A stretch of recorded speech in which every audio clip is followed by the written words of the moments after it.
Finally, a province in Canada gets the Second Amendment.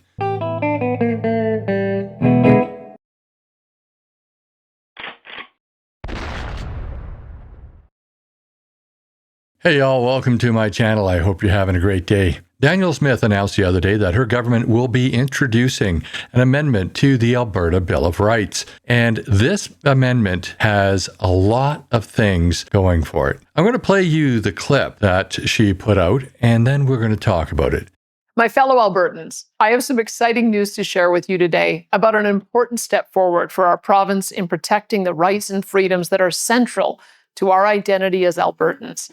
In a few weeks' time, our UCP government will be introducing legislation to amend and strengthen the Alberta Bill of Rights, a document that has stood as a safeguard for our civil liberties and freedoms for decades.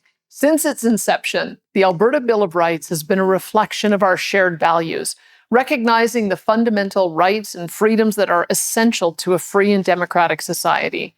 It enshrines the principles that every Albertan holds dear: freedom of speech, freedom of religion, and the right to equality before the law, among other fundamental rights. It serves much like a constitutional document in that it ensures all provincial laws and policies must align with those listed rights and freedoms.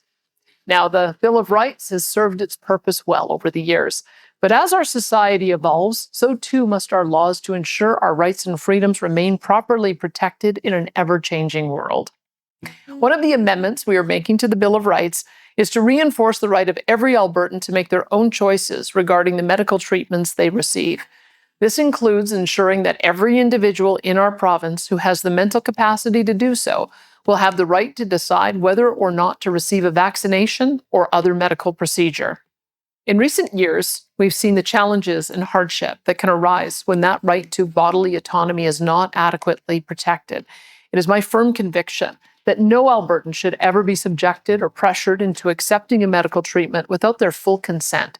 For me, this addition to the Bill of Rights is about recognizing that in Alberta, we believe that individuals have the right to make informed decisions about their own bodies without fear of undue pressure or interference by government.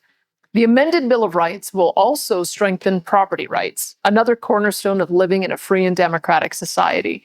The amendments will ensure that no Albertan can be deprived of their property without due process of law and just compensation. This is a reaffirmation of your right to own and enjoy the property that you've worked so hard for. There will also be an amendment to make clear that in Alberta, we respect the right of individuals to legally acquire, keep, and safely use firearms. For many Albertans, firearms are critical to their livelihood and way of life. I personally feel that law-abiding firearms owners have been unfairly targeted by our federal government for decades, and it is my hope that these amendments will better protect the rights of our farmers, ranchers, hunters, and sport enthusiasts going forward. I'd like to share that in my view, these amendments to the Bill of Rights are not just legal changes. They are a reaffirmation of the values that make Alberta one of the freest jurisdictions on earth. They are about protecting our rights, our freedoms, and our way of life. We are sending a clear message that in Alberta, the rights of individuals are paramount, and that government must respect those rights at every turn. As your Premier, it is my duty and my honor to stand up for your rights.